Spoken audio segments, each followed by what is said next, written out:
bienvenidos a otro episodio de nuestro podcast favorito, Tus amigas las hormonas. Soy Isabel Viñavás, médico residente de endocrinología y nutrición. Y bueno, ya sabes que soy la presentadora y la directora de este podcast. Yo me lo guiso, yo me lo como Juan Palomo. Hoy vengo a hablaros de la segunda parte de la relación entre las hormonas y la salud intestinal, la microbiota, etc.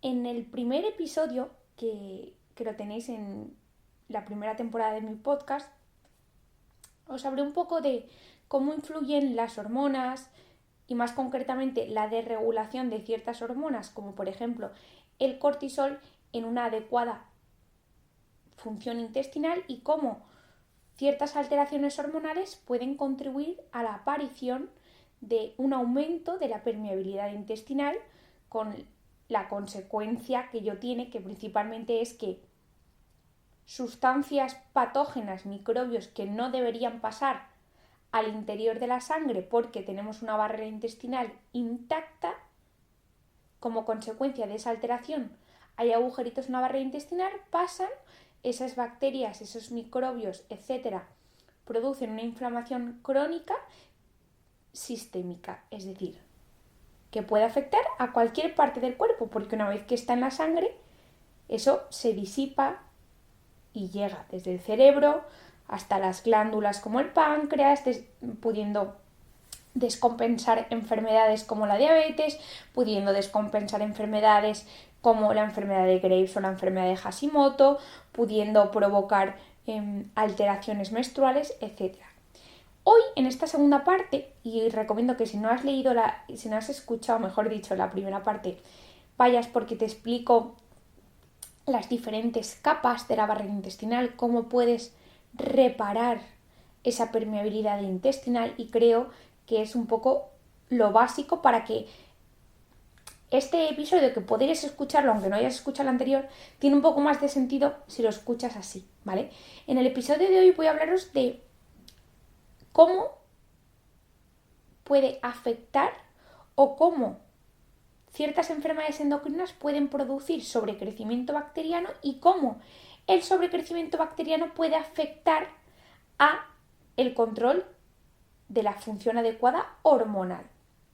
Ya sabéis que en las hormonas, cuando una se afecta, el resto en mayor o menor grado van a verse afectadas. ¿Por qué? Porque las hormonas son muy solidarias. No solo controlan todas y cada una de las funciones del cuerpo, sino que entre sí se mimetizan mucho. Esto es como cuando convivimos varias mujeres y los ciclos menstruales se nos regulan entre nosotras, pues las hormonas igual. Las hormonas, cuando una se afecta, todas las demás se solidarizan con la afectada y se ven afectadas. De ahí a que si el sobrecrecimiento bacteriano afecta a un aspecto, se va a afectar otros aspectos de la función endocrina. Entonces, primero, lo que quiero que entendáis es qué es el sobrecrecimiento bacteriano y por qué el sobrecrecimiento bacteriano puede ser una complicación de la diabetes, del hipotiroidismo de Hashimoto o de la obesidad. Entonces, habréis oído mucho que tengo sobrecrecimiento bacteriano, me estoy tratando de sobrecrecimiento bacteriano, pero realmente ¿alguien se ha parado a definir qué es el sobrecrecimiento bacteriano? Yo os lo voy a yo voy a intentar, lo que voy a explicaros es como médico endocrino, es decir, no me voy a centrar en aspectos muy digestivos porque no es mi target, no es mi especialidad, y yo sé lo que afecta al final a mis pacientes, que son pacientes endocrinos. Entonces, para no complicarlo, el sobrecrecimiento bacteriano es la presencia de una cantidad aumentada de bacterias en el intestino delgado proximal, es decir, la mayor parte de nuestra microbiota está en el intestino delgado distal, ¿vale? En las porciones finales del ilion. Acordémonos que el intestino tiene 8 metros, ¿vale? Pues en la porción final y sobre todo también en el intestino grueso, en todo el colon. Pues cuando hay una alteración tal que las bacterias tienen que migrar hacia el intestino proximal donde no deberían estar, se llama sobrecrecimiento bacteriano. Y como podéis entender, todo aquello que no es normal en el cuerpo produce una enfermedad, en este caso sobrecrecimiento bacteriano. Y tú te puedes preguntar, Isabel, ¿y por qué de repente bacterias que no deberían estar en el intestino delgado proximal están en el intestino, en esa zona? Pues primeramente puede ser porque no tienes una adecuada producción de ácido clorhídrico, es decir, de ácido gástrico. ¿Y esto por qué puede ser? Pues por un tratamiento prolongado con omeprazol, pantoprazol, lansoprazol, con famotidina, que son inhibidores de la producción normal de ácido. También puede ser porque tengas una gastritis atrófica autoinmune, porque tengas una falta de ácido asociada a la edad. A partir de los 50 años se sabe que vamos perdiendo progresivamente la capacidad de producir ácido y con ello perdemos la capacidad de absorber vitamina B12, las digestiones se vuelven más pesadas y más lentas, digerimos peor las proteínas. ¿Por qué? Porque tenemos menos ácido. Pues no solo se produce eso, sino que producir menos ácido hace que sobrecrezcan las bacterias. Además, otra de las causas que puede favorecer el sobrecrecimiento bacteriano es la presencia del Helicobacter pylori, que os recuerdo que casi la mitad de la población mundial está infectada por el Helicobacter pylori. Lo que pasa es que como no todo el mundo le da síntomas, no todo el mundo se lo trata. Luego, por otra parte, en todas aquellas situaciones que disminuyan la movilidad, la motilidad del intestino, van a hacer que sea más favorable que las bacterias se queden estancadas en el intestino delgado proximal y sobrecrezcan. ¿Qué situaciones tienden a asociarse con una disminución del peristaltismo intestinal? Pues, por ejemplo, personas que toman fármacos opiáceos, lamentablemente una gran parte de la población. Fármacos opiáceos como por ejemplo el fentanilo. El fentanilo enlentece muchísimo la motilidad y eso hace que favorezca el sobrecrecimiento bacteriano. Luego, las personas con diabetes tienen una alteración en los nervios que se llama neuropatía diabética autonómica, que también hace que se enlentezca el movimiento, el peristaltismo intestinal. Entonces no solo pueden tener lo que se conoce como gastroparesia diabética, sino que también al tener más enlentecido el tránsito favorece que las bacterias se queden paradas, entre comillas, en la parte proximal del intestino y sobrecrezcan. El hipotiroidismo también puede favorecer el sobrecrecimiento bacteriano. Una esclerodermia también puede favorecer el sobrecrecimiento bacteriano. Otras enfermedades que pueden favorecer el sobrecrecimiento bacteriano es las personas que han sido sometidas a un bypass gástrico, las personas que tienen o han tenido una intoxicación alimentaria o infecciosa reciente, personas que tienen una fibrosis quística, personas que tienen una insuficiencia renal crónica. Todas estas enfermedades y situaciones favorecen que sobrecrezcan bacterias que no deberían estar en el intestino delgado proximal. Entonces tú ahora te preguntarás, vale Isabel, ya sé qué es el sobrecrecimiento bacteriano, qué factores se consideran de riesgo para que yo pueda desarrollar un sobrecrecimiento bacteriano. Es decir, puedo ser porque yo tengo ya 60 años, puede ser porque además tomo omeprazol, puede ser porque además tengo diabetes y hipotiroidismo. Pero, ¿cuáles son los síntomas y signos? Porque llevo un poco de lío entre el sobrecrecimiento bacteriano, el síndrome del intestino irritable y no me aclaro mucho.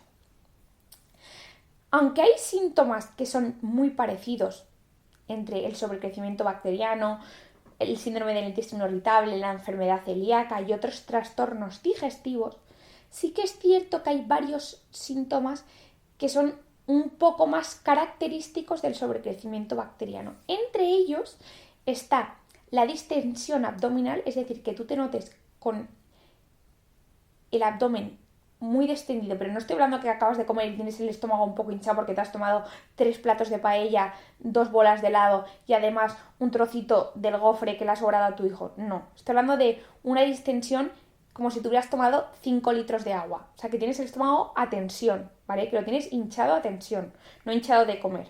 Pues la distensión abdominal y el meteorismo, es decir, que tengas un aumento anormal de los gases, no porque te hayas tomado una fabada, sino que de manera recurrente en el tiempo, en la mayor parte de comidas, tú notas que tu abdomen está muy distendido y además que tienes muchos gases, demasiados.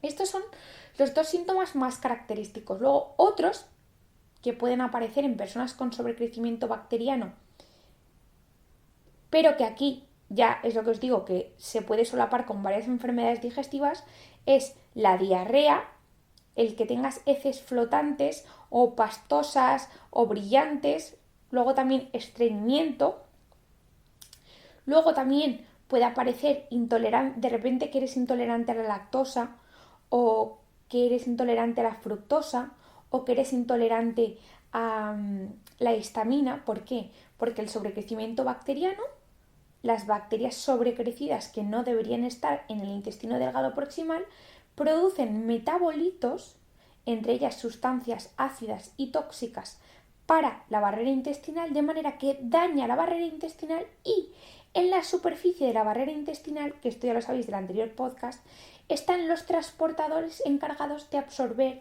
digerir y procesar la lactosa, la fructosa, el sorbitol y la histamina. Por tanto, si tú tienes un exceso de bacterias en un sitio que no deberían estar y que producen metabolitos tóxicos y dañan tu barrera intestinal, van a dañar estos transportadores que se encargan de procesar este tipo de nutrientes, la lactosa, el sorbitol, la fructosa y la histamina, y vas a de repente no digerirlos, ¿vale? Por otra parte, también puede aparecer un dolor abdominal que, esto es clave, el dolor abdominal no es el síntoma principal. Y esto es lo más diferenciador del síndrome del intestino irritable. Es decir, si tú lo primero que tienes es mucho dolor abdominal, orienta mucho más a que tengas un síndrome del intestino irritable que un sobrecrecimiento bacteriano. Mientras que si tú me dices, no, Isabel, yo dolor tengo algo, pero no es lo principal. A mí lo que me molesta es que tengo una distensión abdominal brutal, tengo muchísimos gases y además es que me duele el abdomen porque lo tengo distendido, no es que me duela de por sí. Pues entonces, en este segundo caso sí que sería más típico del sobrecrecimiento bacteriano. Y luego puede aparecer un déficit de hierro y de vitamina B12. ¿Por qué? Porque esas bacterias sobrecrecidas se alimentan, captan la B12 y el hierro para su propio metabolismo. ¿Y qué es lo que pasa? Que te dejan a ti sin. Así que puede aparecer tanto anemia macro, normo o microcítica, de todos tipos. ¿Por qué? Porque te falta la B12 y el hierro. Y luego, por último, puede aparecer rosácea o cistitis intersticiales, que tú te dirás, uy, Isabel, si esto rosácea es de la piel y la cistitis es del abdomen, es de la vejiga. Sí, porque hay un sobrecrecimiento bacteriano, que ya os lo explicaré más adelante, que es un sobrecrecimiento de azufre, que es un gas que puede difuminarse y extenderse muy fácilmente por el cuerpo y llegar a la piel y a la vejiga y producir estas 2 enfermedades. Entonces, en resumen, las bacterias sobrecrecidas en un sitio que no deberían estar porque no se mueve bien tu abdomen, porque tomas inhibidores de la bomba de protones, porque tienes una diabetes, porque tienes un hipotiroidismo, porque te han hecho un bypass gástrico, hacen que tú sientas una distensión abdominal, que tengas muchos gases, puedas tener diarrea, estreñimiento, intolerancia a la lactosa, etc. Entonces, ¿qué tipos de sobrecrecimiento bacteriano pueden haber? Porque, vale, tú ahora me dices, vale, he entendido, por lo que me cuentas, me cuadra, porque yo siempre que como, me da igual lo que coma, tengo una distensión brutal, como si me hubiera bebido 5 litros de agua, tengo muchísimos gases, además hay veces que tengo diarrea y hay veces que tengo estreñimiento, casualmente tengo el ácido fólico alto pero la vitamina B12 justita o baja, además tengo hipotiroidismo, o sea que todo me empieza a cuadrar. ¿Qué hago? ¿Cómo me lo trato? Pues primero tendremos que saber qué tipo de sobrecrecimiento es, porque veréis más adelante que no todos los tipos de sobrecrecimiento se tratan igual. Hay un sobrecrecimiento de hidrógeno, otro de metano y otro de sulfuro de hidrógeno. Hay otros tipos, pero yo voy a hablaros de los más generales, los que influyen en la salud de más personas.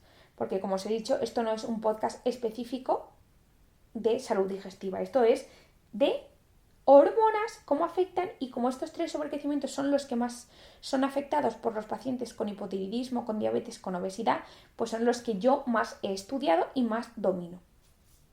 Entonces, hay tres sobrecrecimientos que no tienen por qué ser excluyentes, o sea, tú puedes tener un sobrecrecimiento de sulfuro de hidrógeno y además de metano. Puedes tener varios, pero lo normal es que predomine uno.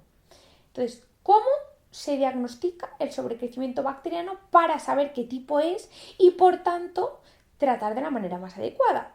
El diagnóstico sobre el que se suelen hacer esta enfermedad es con un test de hidrógeno y de metano expirado. Básicamente, lo que necesitas es una dieta previa, una preparación previa, ¿vale? Y lo que hace es que detecta, te dan a ti un tipo de azúcar que no se absorbe, que se llama lactulosa, y te miden antes de empezar y luego cada 30 minutos durante 3 horas qué cantidad de aire expirado tiene hidrógeno y qué cantidad tiene metano. Entonces eso da lugar a unas gráficas y en función de si se eleva más un hidrógeno o si se eleva más un metano, diremos que tienes un sobrecrecimiento bacteriano de hidrógeno o de metano. Y tú me dirás, vale Isabel, pero creo recordar que tú me has dicho que hay 3, porque tú me has dicho que hay uno de hidrógeno, hay uno de metano, pero creo que me has dicho que hay uno de sulfuro de hidrógeno. Y tú solo me has dicho que en el test se miden 2 gases. ¿Qué pasa con el tercero? Esta es muy buena pregunta. A día de hoy no hay ninguna prueba que detecte directamente, y esta es la palabra clave, directamente el sobrecrecimiento bacteriano de sulfuro de hidrógeno. Pero lo podemos intuir si la gráfica muestra que no se eleva ningún gas y además tú me cuentas que tus heces flotan, que tus gases huelen muy mal, huelen como a huevo podrido, y además que, por ejemplo, tienes rosácea o tienes infecciones de orina recurrentes. Eso, junto con una gráfica de hidrógeno y de metano expirado que no me muestre ninguna elevación de los dos gases, por descarte me hace intuir con mucha probabilidad que tú tengas un sobrecrecimiento bacteriano de sulfuro de hidrógeno. De esta manera tenemos ya el diagnóstico de los tres. 1. Si se eleva el hidrógeno, te diré que tienes un sobrecrecimiento bacteriano de bacterias productoras de hidrógeno. Si se eleva la de metano, te diré que tienes un sobrecrecimiento bacteriano de bacterias productoras de metano. Y si no se eleva ninguno de los dos, pero además me cuentas que tienes heces flotantes, gases muy malolientes como huevo podrido y o tienes manifestaciones cutáneas tipo rosácea o cistitis intersticiales, a mí me orienta mucho a que es un sobrecrecimiento bacteriano de sulfuro de hidrógeno. Entonces ya sabemos qué es un sobrecrecimiento bacteriano. ¿Cuáles son los factores que pueden predisponerme a tener un sobrecrecimiento bacteriano?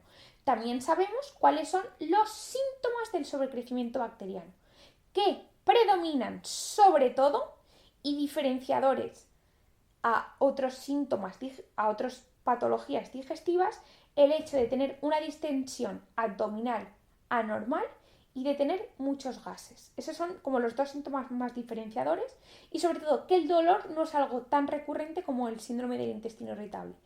También sabemos cómo se diagnostica, que es con un test de aire expirado en el que nos dan una solución de lactulosa y me miden cuánto gas voy expirando nada más empezar la prueba y cada 30 minutos durante 3 horas seguidas.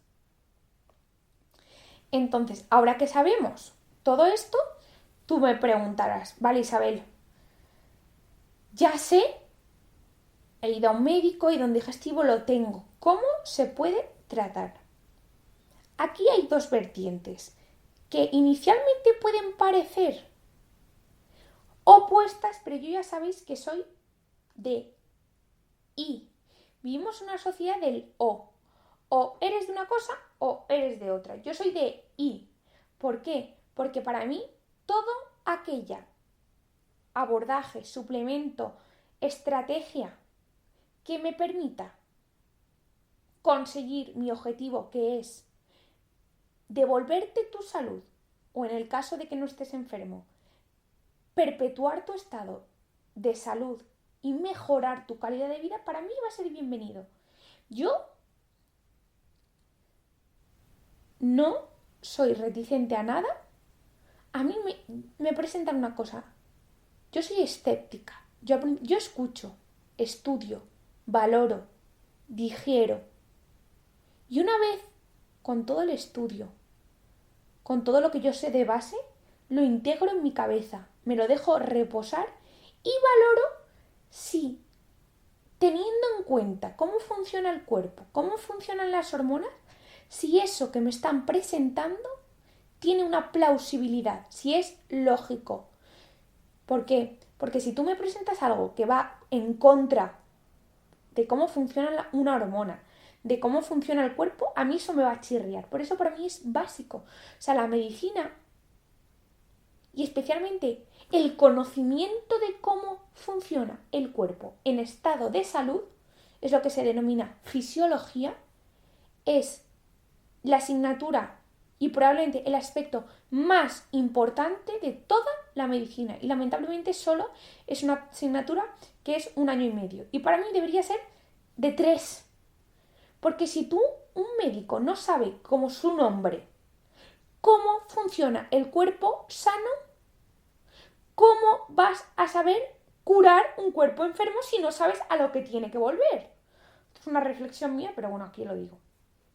Entonces, todo esto para volver al tema en el que os estaba explicando que el sobrecrecimiento bacteriano puede tener dos vertientes que para mí son confluyentes. Tú puedes tratar el sobrecrecimiento bacteriano con antibióticos tradicionales, ¿vale? Que muchas veces se dan de manera empírica. ¿Empírica qué quiere decir? Yo no tengo con toda la certeza como médico que esto es el tratamiento, que este es el diagnóstico o que este es el tratamiento, pero como el no tratarlo va a ser peor que el tratarlo, te trato y si mejoras, pues mira, eso que nos hemos llevado. Eso es lo que se llama tratamiento empírico.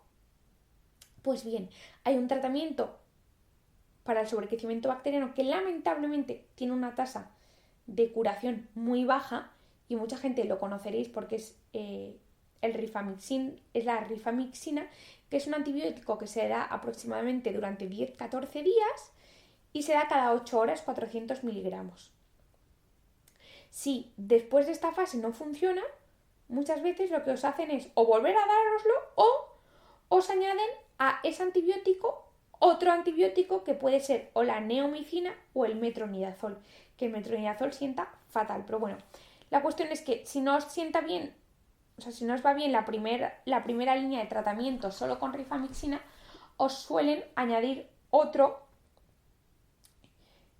que es la neomicina o el metronidazol. Y esto es sobre todo para el sobrecrecimiento bacteriano de sulfuro de hidrógeno y para el de metano muchas veces os dan ya directamente, como es un poco más fuerte, os dan directamente ya 2 terapias. Pero como os he dicho, lamentablemente esto muchas veces no funciona y recidiváis. Aquí es donde para mí entra incluso como primera opción. Yo tengo a varias personas que afortunadamente ya sabéis quiénes sois, ya sabéis que os ha ido bien. Que yo siempre digo, mira, el antibiótico normal de toda la vida está ahí, lo tenemos y lo podemos prescribir. ¿Por qué no antes probamos con una fitoterapia herbácea, lo que se conoce vulgarmente, o mejor dicho, coloquialmente como antibióticos herbáceos? ¿Por qué? Porque los antibióticos herbáceos, hay un estudio, si no recuerdo mal, del 2020 y otro de 2014, que comparaba el antibiótico tradicional rifamicina, ¿vale?, con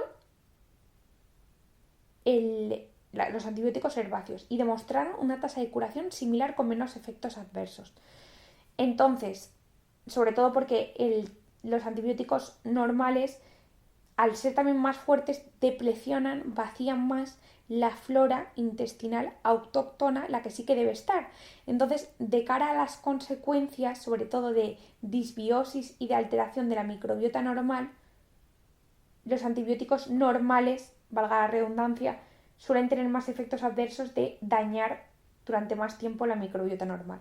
Entonces yo cuento este rollo a todo el mundo y luego ya cada persona informadamente decide. Dicho esto, hay una antibioterapia herbácea que en función de si tienes un sobrecrecimiento bacteriano de sulfuro de hidrógeno, de metano o de hidrógeno, es una u otra. Yo la voy a comentar, pero esto por favor, ir a un médico digestivo o a un médico endocrino que sepa de estas cosas. No vengáis ahora y bueno, primero porque los antibióticos normales no os los podéis recetar vosotros, afortunadamente.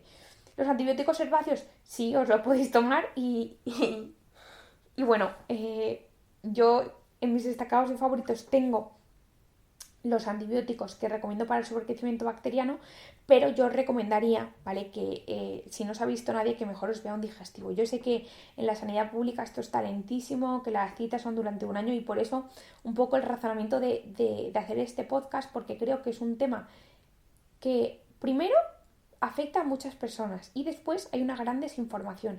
Y creo que mi labor como médico y más especialmente como al final médico endocrino es explicar esto para que las personas entiendan, sobre todo los pacientes de endocrino, entiendan que esto puede suceder, que hay mejoría y que entiendan lo que les puede pasar, porque al final es muy desesperante verte que después de cada comida parece que tengas una barriga de 8 meses, que tienes unos gases horrorosos, que tus digestiones son súper pesadas, que encima tienes brotes de rosácea y que te empieza a sentar mal la lactosa, cuando tienes la vida te voy a sentar mal la lactosa, o la fruta, ¿sabes? Entonces, creo que limita mucho la calidad de vida y de ahí el razonamiento de que yo os explique esto. Todo esto parecidos que os voy a decir los antibióticos herbáceos, que también creo recordar que los tengo guardados y seleccionados en mis stories destacados de favoritos, porque os hablé en una publicación del sobrecrecimiento bacteriano. Lo que no tengo muy claro es si os los puse. Yo sé, seguro que el combo para reparar la barrera intestinal tras tratar el sobrecrecimiento bacteriano, porque ahora entenderéis por qué hay que tratar luego la permeabilidad intestinal, sí que lo tengo seguro en mis stories destacados de favoritos. Lo que no tengo muy claro es si los antibióticos herbáceos los tengo. Si no, escribírmelo por Instagram en el comentario de la última foto y yo os lo subo. Entonces, para el sobrecrecimiento bacteriano de sulfuro y hidrógeno va muy bien, es que yo cada vez soy más fan de esta hierba, la berberina y el aceite de orégano emulsionado. Durante 4 semanas, a diferencia de los 14 días del antibiótico normal, durante 14 días tú tomas una pastilla de la berberina y una pastilla del aceite de orégano emulsionado cada 12 horas. Mientras que si tienes un sobrecrecimiento bacteriano de metano, la fitoterapia más recomendada es la berberina, también 500 miligramos cada 12 horas, pero en este caso, en vez del aceite de orégano emulsionado, se recomienda la alicina, que es uno de los compuestos bioactivos del ajo, pero no te voy a dar ajo, te voy a dar alicina, que no huele mal, que está dentro de una cápsula, alicina, un comprimido cada 24 horas y el extracto de menta piperina cada 12 horas. También son 4 semanas, pero como veis en el de metano es un poco más complejo, de ahí a que el antibiótico normal también sean 2, pues la antibioterapia herbácea son 3, berberina, alicina y extracto de menta piperina. Además, tanto en el sobrecrecimiento bacteriano de sulfuro de hidrógeno como del de metano, es recomendable seguir una dieta baja en FODMAPs durante 6-8 semanas. Recalco, durante 6 o 8 semanas. No es una dieta sostenible ni sana a largo plazo porque limita una gran cantidad de alimentos. Vosotros me diréis, Isabel, ¿qué es una dieta baja en FODMAPs? Básicamente, es una dieta baja en fructo-oligosacáridos. Esto, lo ideal es que una nutricionista os haga, o vuestro médico os haga una dieta, os la ponga, que son dietas bajas en FODMAPs. No obstante, podéis ir en internet y buscar alimentos bajos en FODMAPs o en una universidad que es la Universidad de Monash, Monash, que es como la universidad pionera en todo el estudio de FODMAPs, y ellos tienen una lista de alimentos bajos en FODMAPs. Yo intentaré acordarme y poner el link a esta página web que es americana pero se puede traducir para si os queréis orientar en alimentos bajos en FODMAPs, pero yo insistiría en que para mí lo más lógico es que fuerais a un nutricionista que os pusiera esa dieta, os la controlara para que no fuera deficitaria en ningún micronutriente ni nutriente, porque bastante duro es el tratamiento como para que encima te tomes una dieta que sea deficitaria. Esto para el sobrecrecimiento bacteriano de hidrógeno y de metano. Ahora me falta uno, que es el rarito, el que no tiene prueba diagnóstica, el que se tiene que intuir, que es el sobrecrecimiento bacteriano de sulfuro de hidrógeno. Luego os diré qué es lo que hay que hacer una vez que hemos tratado, es decir, cuando he terminado el antibiótico, bien sea el normal o el herbáceo, y tú te notas que te han mejorado esa distensión abdominal, esos gases, esa intolerancia a la fructosa, esa rosácea, luego hay que hacer un tratamiento después, hay que reponer la flora y hay que reponer la barrera intestinal, ¿vale? Entonces no te lo puedes dejar a mitad porque entonces no llegarás a mejorar del todo, ¿vale? Pero primero termino con el sobrecrecimiento bacteriano de sulfuro de hidrógeno, que es ese que os he dicho que en la gráfica no nos da, pero se intuye y que sobre todo destaca porque las heces suelen flotar, porque los gases huelen muy mal, huelen como a huevo podrido. Y luego además las personas que suelen sufrir el sobrecrecimiento bacteriano de sulfuro de hidrógeno suelen tener manifestaciones cutáneas tipo rosácea o cistitis intersticial. Este sobrecrecimiento bacteriano es especialito en todo. Especialito en todo porque, Isabel, pues que la dieta, curiosamente, no tiene que ser una dieta baja en FODMAPs. Tiene que ser una dieta baja en azufre. ¿Y qué alimentos son bajos en azufre? Te preguntarás. Pues básicamente hay que intentar limitar durante 4 semanas el ajo, coge boli y lápiz, el ajo, el puerro, la cebolla, las crucíferas, es decir, col, coliflor, coles de Bruselas, repollo, etc. Los espárragos. De frutas hay que limitar y si puede ser evitar la papaya, la piña y la sandía. Luego hay que evitar los encurtidos, las especias como la cúrcuma y la mostaza, el huevo y el alcohol. Todo eso que os he dicho, repito, ajo, a ver si me acuerdo, ajo, puerro, cebolla, crucíferas como col, coliflor, brócoli, brocolini, pak choi, crucíferas, espárragos, papaya, piña, sandía, encurtidos, cúrcuma, mostaza, alcohol y huevo, hay que limitarlos y eliminarlos durante 4 semanas. Después, en cuanto a tratamiento antibiótico, aquí tenemos también el antibiótico rifamixina y después el gastrodenol. Primero hay que tomarse la rifamixina y luego el gastrodenol. Y en cuanto a fitoterapia, esto es un poco más diferente y si es sulfuro de hidrógeno se recomienda la vitamina B12 sublingual, el zinc y el molibdeno. El molibdeno es un mineral. Y tú te preguntarás, Isabel, ¿por qué vitamina B12, por qué zinc y por qué molibdeno? Porque estos dos minerales y esta vitamina participan en el adecuado metabolismo de azufre y por tanto nos ayudan a que ese exceso de azufre que nos está produciendo los síntomas se metabolice y se elimine. Y como además estamos siguiendo una dieta baja en azufre, tampoco acumulamos azufre y nos permite que limpiemos el azufre y a la vez se trate ese sobrecrecimiento bacteriano. Entonces, vale, Isabel, yo ya he seguido o con un antibiótico normal o con la fitoterapia y con las dietas el sobrecrecimiento bacteriano. ¿Ahora qué hago? Pues muy bien. Ahora este es el punto clave, porque como tú te abandones el tratamiento en este punto, habrás mejorado algo, te confiarás y ¡pam! A las 3 semanas, vuelta otra vez. ¿Por qué? Porque tú has quitado la causa, que es ese exceso de bacterias sobrecrecidas. Pero ¡ay, cariño!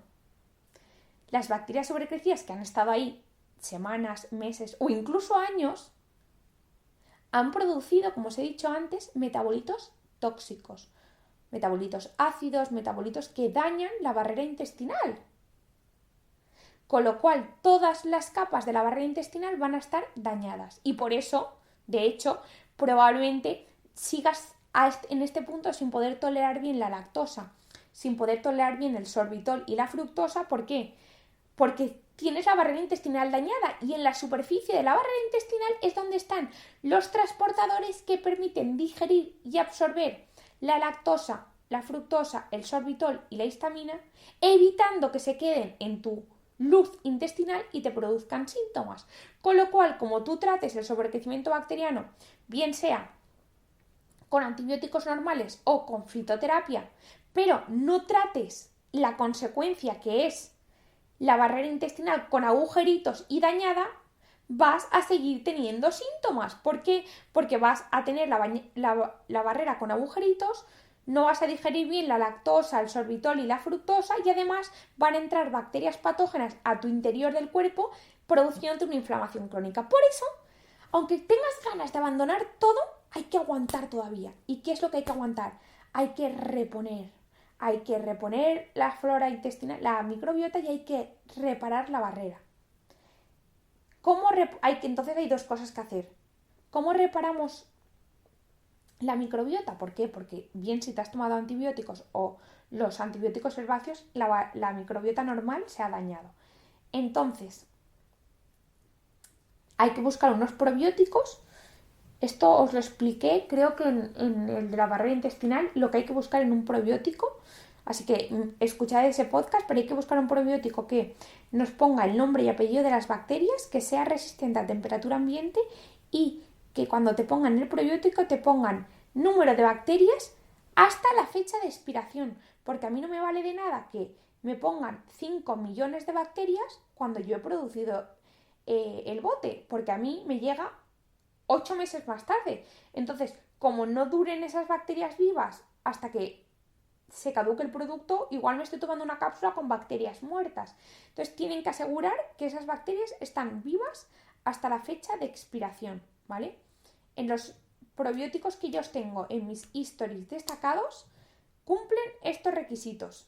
Pero si por X y Z no queréis comprar los que yo recomiendo, al menos fijaros estos. Entonces, tenéis que buscar un probiótico que tenga, de manera general, Bifidobacterius infantis, Bifidobacterius lactis y Lactobacillus plantarum. Con que tengan esas 3 cepas, me va bien, ¿vale? Y luego hay que reparar la barrera intestinal. ¿Y esto cómo? Ya lo sabéis en mi anterior podcast y el combo de suplementos para reparar la barrera intestinal, incluyendo los probióticos, está en mis stories destacados de favoritos y mi Instagram, pero os los recuerdo. Son 20 gramos de glutamina, 20 gramos, no 5 gramos. Que la gente le vende la glutamina, le dan 5 gramos y luego me dicen, no me hace nada, es que estás tomando 4 veces menos de dosis. Son al menos 20 gramos, que suelen ser 4 cacitos, porque cada cacito tiene 5 gramos. Te tomas 20 gramos de golpe. Isabel, ¿cómo me la tomo? Te la puedes tomar diluida con el café, diluida con el yogur, diluida con la bebida de soja, diluida con la leche, diluida con el gazpacho, diluida en un puré. ¿Por qué? Porque la glutamina en general no tiene sabor. Por lo tanto, se diluye con lo que sea. Puedes tomártelo también en combinación con, por ejemplo, mi línea de suplementos. No hay ningún problema. A la hora que quieres, solo que sean 20 gramos. Después el zinc L-carnosina, que suelen ser 30 miligramos antes de una comida cuando quieras, y luego puedes elegir entre cúrcuma, quercetina, lo que quieras, pero lo básico, ¿vale? Tiene que ser los 20 gramos de glutamina, tienen que ser los aproximadamente 30 gramos del zinc L-carnosina, porque el zinc L-carnosina no tiene nada que ver con el zinc normal, ¿vale? Que de hecho el zinc normal, que es parte del tratamiento del sobrecrecimiento bacteriano del sulfuro de azufre, hace una cosa. Este zinc L-carnosina, al estar unido con el aminoácido carnosina, se queda dentro de la barrera intestinal y mejora la integridad de la capa de células epiteliales al tener un efecto estimulador de los factores de crecimiento y encima regenera las mucosas, ¿vale? Entonces, la glutamina, ¿por qué? Porque la glutamina es el nutriente principal de las células intestinales, les da comida, las células se reparan y además es inmunomodulador, y donde hay mucho sistema inmune en el intestino. Entonces regenera todo esto. El zinc L-carnosina porque regenera la integridad de las células de capas intestinales y es zinc L-carnosina. Estos dos son básicos. Luego puedes elegir un tercero, que es o bien la quercetina, 500 miligramos, o bien 500 miligramos de extracto de cúrcuma, siempre asegurándote que esté estandarizado por el 95% de curcuminoides. Quienes tomáis el Fembalance sabéis de lo que estoy hablando, porque mi cúrcuma está estandarizada al 95% de curcuminoides. Dicho esto, entonces, yo trato el sobrecrecimiento durante o bien 15 días si son antibióticos tradicionales, o bien un mes si es fitoterapia. Me encuentro mejor, pero todavía me falta ese poquito. Ese poquito lo mejoro durante 1 o 2 meses de tratamiento con probióticos, como os he dicho, Lactobacillus plantarum, Bifidobacterium, y después, o mejor dicho, a la vez, durante 4 a 6 meses, o sea, los probióticos 1 o 2 meses, y durante 4 a 6 meses la glutamina, el zinc L-carnosina y la quercetina. Una vez que acabe esto, yo por ejemplo os recomendaría que lo probéis 4 meses y luego en el quinto y en el sexto, en vez de tomarlo todos los días, que toméis la glutamina, por ejemplo, 3 veces por semana, el zinc L-carnosina también 3 veces por semana, y os dejéis la quercetina y la cúrcuma. Es decir, en vez de tomaros 3, os toméis solo los 2 principales y 3 veces por semana. Después de esto habréis tenido que mejorar. Entonces espero que este podcast os haya gustado.